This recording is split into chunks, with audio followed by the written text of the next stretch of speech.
to ask them. It seems like it to me when I'm around them, especially the running back group. And that went back to the recruiting process on the weekend that he was here.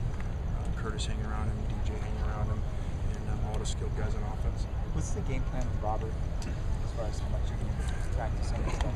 Yeah, it's probably going to change every day. I'm just really watching it along with our medical staff and see how it goes. And I hope that's one of the things about feeling like a veteran coach. That we've done this before. That we don't need to make all kinds of statements in the first week of training camp and push guys too far. So pulled Robert out after individual today. He did run around in the walkthrough this morning a little bit too. So probably, we'll probably just keep moving him along a little bit at a time. He wanted to keep going, but we've got a long ways. You said you wanted to see him up close. Did he look okay? I mean, it seemed like he was moving fine out here. Yeah, I mean, he seemed like it. So we'll see. How about Matt Park? How do you think Parkway looked? I thought he looked really good. This morning, whatever, 3:30, as well as this one. He did force a couple balls, and so we'll get that back out of him. I think that's just some excitement too. Other than Robert, what were you looking for specifically today? What was kind of your focus? Well, I think to go back and see the film and see how we looked in the defensive line, especially with our backups. Left tackle flashed at times, had some offsides as well, and so we'll see. You're really looking at everything early on. There's a ton to look at. Besides the few guys that you really know, and with them you're trying to expand the role. What happened to Wes Wharton tonight? Dehydration cramps. Okay. And I saw you had Leonard inside and JR outside. Is that where you're looking to play those two guys? That's where we're starting. We don't know where we'll end up, but we put Leonard inside at 3 technique, and then we put JR out at left end. Did something happen to Devontae Wilson at one point? Yes, cramps as well. Where was Isaiah Wiley tonight? Yeah, we talked about that earlier. We're waiting for Isaiah to be cleared academically. We're waiting on summer school grades.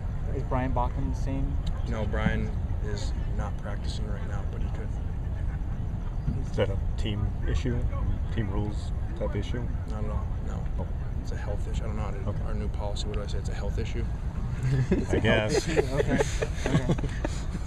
I gotta ask Tim. And what happened to George Farmer? He came out. What's Darius Rogers' status at this point? Where you been? I was typing it out. I didn't know you were talking. I didn't hear the announcement. No. He's not been cleared by the NCAA yet. So he's not in our camp yet. He was on the sidelines in street clothes with his dad. Do you feel like the addition of Silas everyone talks about the depth factor, but do you feel like it's created a higher level of competition? It seemed like the running backs are really going after it tonight. I do. I think that you're seeing a combination of things with Curtis. I think that Curtis, we would have seen an improved Curtis anyway, because Curtis has really grown up, his approach to the game, his approach to life. And so we've seen those strides with him, and I think this just even pushed a little further. We all need competition, and so adding that, I thought Curtis looked great today. Silas said you gave him a fair shot to compete at a #1 spot. Do you see that? That you're really doing that? Sure, yeah, but that's nothing special. We do that with all our incoming guys. We put them to the top and see how long they can stay there. With Nelson at receiver, does that just kind of show that you're comfortable with the depth you have at tailback now?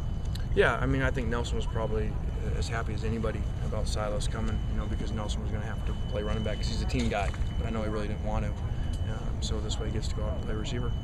Next center, with Khalid not in there, it would be Abe or Cyrus. Okay. Did Charles Brooks get moved to fullback? I didn't. Yes, sir. Yeah? Yeah. Okay. How do you feel like Silas fits in with all these guys? It seems really well.